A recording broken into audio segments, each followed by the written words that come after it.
A setback for Maharashtra Chief Minister Ashok Chavan. Well, the Election Commission has summoned him for a hearing on the 23rd of May in a paid news case of 2009.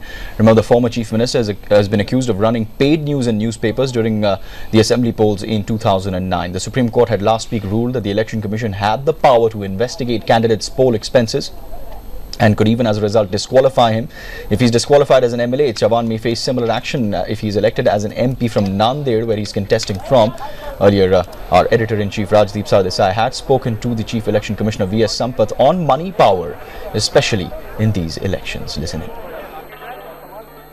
You've been able to some extent stop muscle power but not money power. The problem of money power has become acute in recent 1 or 2 decades with economic transparency, so liberalization, economic prosperity, so, but if I'm spending 50-60 crores, it's no longer a level playing field. No, that's what I am telling. So it is all the more reason why Commission should intensify its activities against money power. It is not sufficient if Commission alone starts interfering. How? You've got to disqualify a candidate if necessary. No. You can't just send a notice. Take the Ashok Chavan case.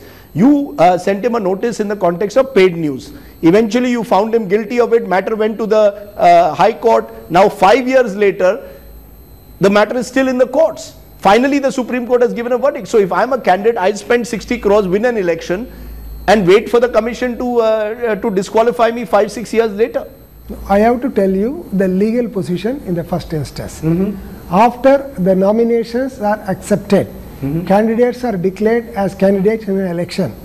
Until the election is over, there is no power under law with the Election Commission to disqualify a candidate. No, I take that point. But the worry is that all you can do is send a notice today. No. So there is no fear of the Election Commission. The politician has no fear left of the Election Commission. No.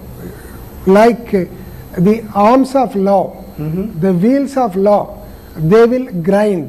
They will keep moving. When, like for example, even in Mr. Ashok Chavan's case, since it happens to be pioneering case in that category, where Commission has started exercising its jurisdiction with regard to the correctness of the accounts. Therefore, the BJP, but how have political parties reacted to the findings of the CNN-IBN Lok Niti poll?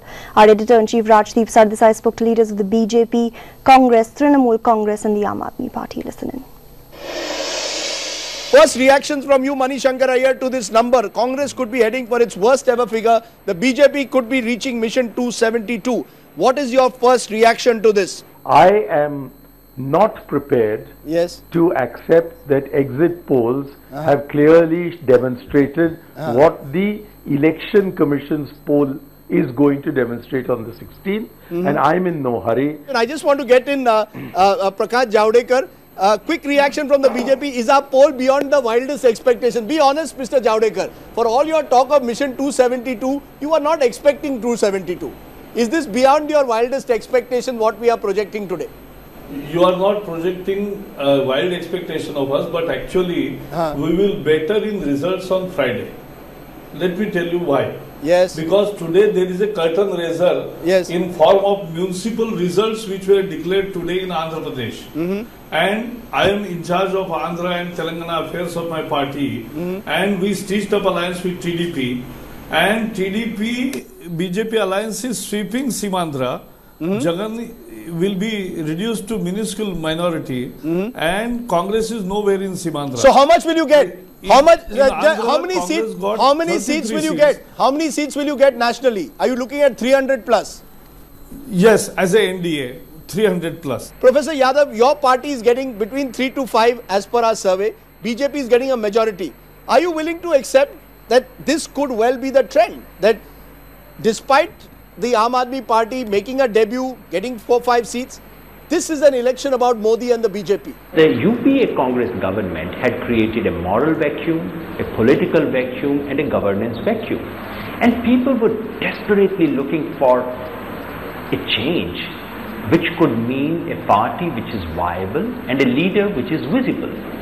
And BJP and Mr. Modi provided that thanks to an extraordinary image manufacturing, if I may say so, effort done by the BJP, and that has helped. So people appear to have voted for a change which is real, palpable and which is viable, rather than an alternative which is distant and somewhat uncertain. So while I wish that Aam Aadmi Party were to do better, and my sense is that polls tend to slightly underestimate new formations, so my own sense is that we may do a shade better than you think we might, but I don't dispute the larger picture. I don't agree with the concept of manufactured image, because the basic law of advertisement or marketing is that you cannot sell bad product by good advertisement. The product needs to be good. And here was the Modi record of Gujarat governance, what he became icon of. He became icon of non-corrupt good governance. The basic thrust of the Congress argument has been that a lot of what he has been saying about himself are distortions, if not outright lies. The entire performance of the Gujarat economy has been below that of my state and of Maharashtra. It's even been below that of what it was before the BJP came to power in Gujarat. So are you conceding that your dream of a third front or federal front is going? Let me say this straight up. Yes. There are some other channels who've given out some numbers. I'll say this much. CNN, IBN are closest to the truth. This is our kind of estimate. You're bang on. I can come on 16th, I hope, and reconfirm that the range we are looking at is, there's no way we can go below 25. As you've said, we can go up to 31, 32. I think if the, let's say your NDA number is, let's say 240, 250, they're short of 20, 25, 30 seats, and will Trinamool Congress join them to make up the number? Of course, straight up answer, the answer is no.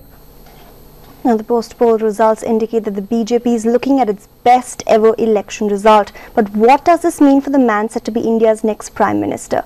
Here's the analysis. This is a historic election, because this election is not just about another formation winning a majority, but this is the first election which is taking India to a majoritarian politics, because you're actually winning seats by excluding whole communities and not caring that you're excluding them, and actually taking advantage of that. So politically, ideologically, this is a very significant election. Do you agree with that, Professor Gupta? There will be a section of India which will look upon this election verdict with trepidation, is the word that has been used. Particularly, I think she's referring to minorities, as well as those who have concerns over the kind of politics that Narendra Modi represents. No, I think she's right. They're looking at it with some amount of trepidation, but I think that trepidation is probably ill-founded. Primarily because I think it's easier to handle a party that is communal, when it behaves communally, much more difficult to handle a party that calls itself secular and behaves communally.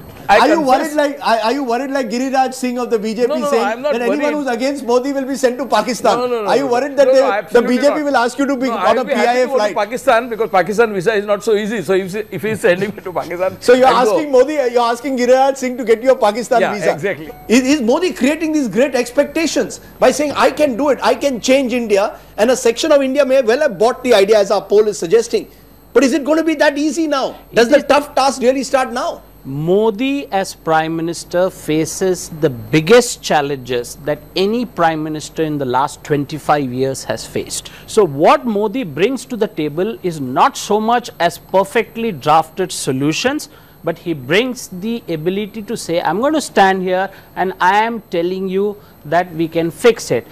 He is the iOS system of the mobile phones, compared to the open source or Android or whatever that the Congress was trying to provide. Modi might be one of the luckiest Prime Ministers as far as the economy is concerned. Look, from a very business cycle sense, this economy has hit bottom. So therefore, think about the fact that there were no elections. Okay, and then we'll introduce the election factor. If there were no elections, you've had the highest inflation for the last 6 years. Inflation is trending down. You've had zero growth in industrial production for 3 years. That can't just go on forever. So the point is, at least economists look at business cycles. We are at the bottom of the business cycle, and the business cycle has already moved up.